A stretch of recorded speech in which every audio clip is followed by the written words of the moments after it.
A city of 1,000 years, lost in 53 days.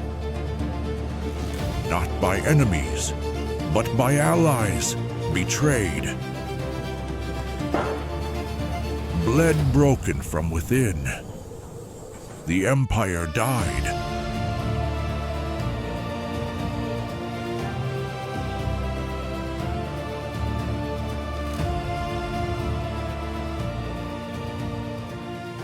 But its shadow still haunts us. A city of 1,000 years, lost in 53 days. The sun sets over Constantinople, not with a gentle descent, but in fire and thunder. Smoke coils above the once unbreakable walls. Screams echo through the narrow alleys, mingled with the deafening thud of cannon fire.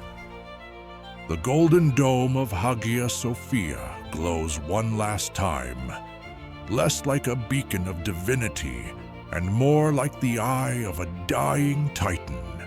This is no ordinary fall. This is not the collapse of a mere city. This is the extinction of a world.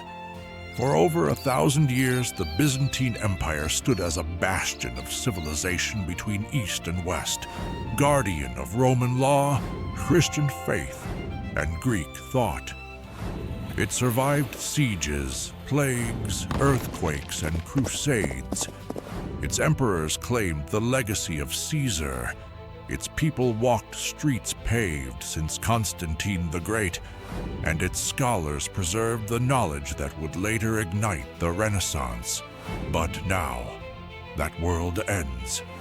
Not in some distant battlefield, not through slow erosion, but in a sudden, catastrophic heartbeat.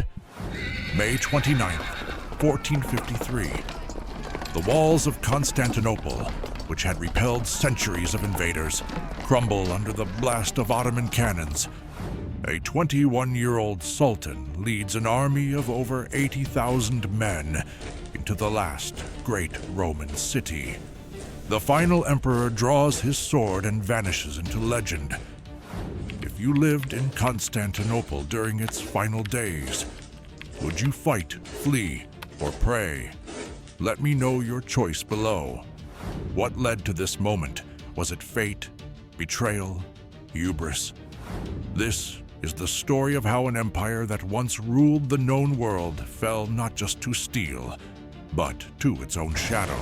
Before the Ottomans breached the wall, before the final emperor fell, the seed of Byzantium's destruction had already been planted by those who were supposed to save it.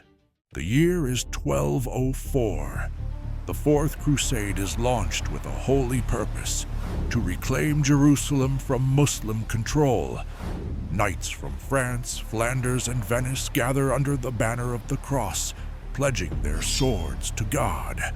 But somewhere along the way, the path to salvation takes a darker turn.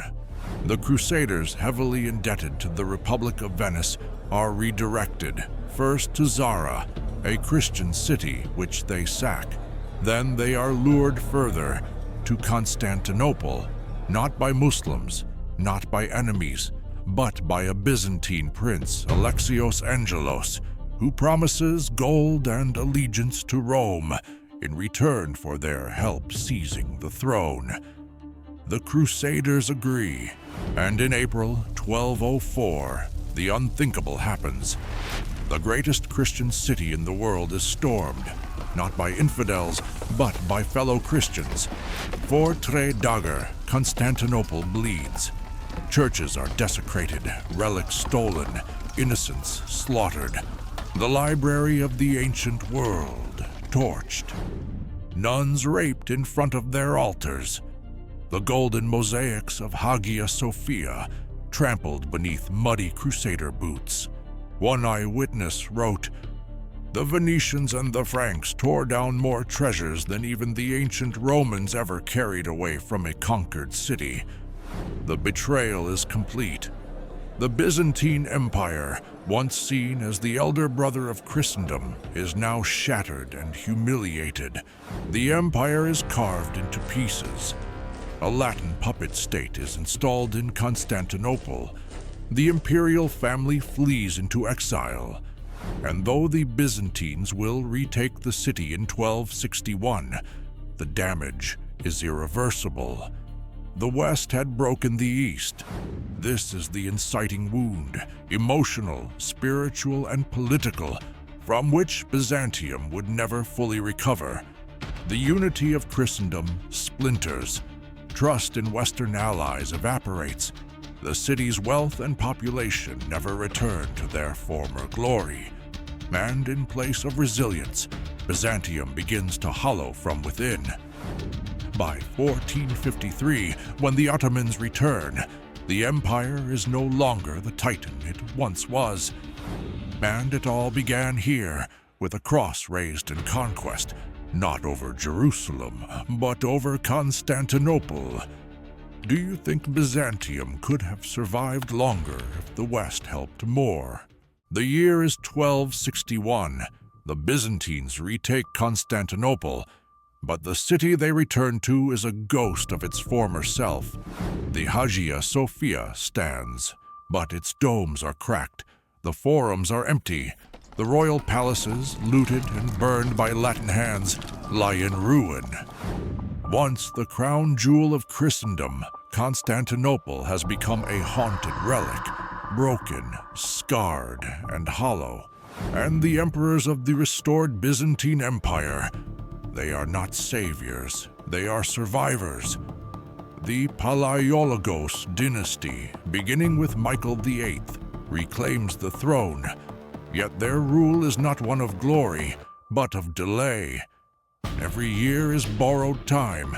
Michael VIII spends what little wealth remains not on rebuilding the capital, but on diplomacy and bribes, desperate to hold together an empire now fractured and surrounded.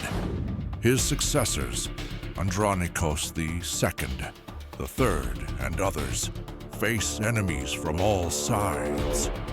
Serbs to the north, Bulgarians to the west, and a new, terrifying force rising in the east. The Ottomans. They are not yet an empire, not yet a world power, but they are hungry. By the late 1300s, the Ottomans begin pressing from both sides, advancing across Asia Minor and crossing the Dardanelles into the Balkans. They are fast, ruthless, organized.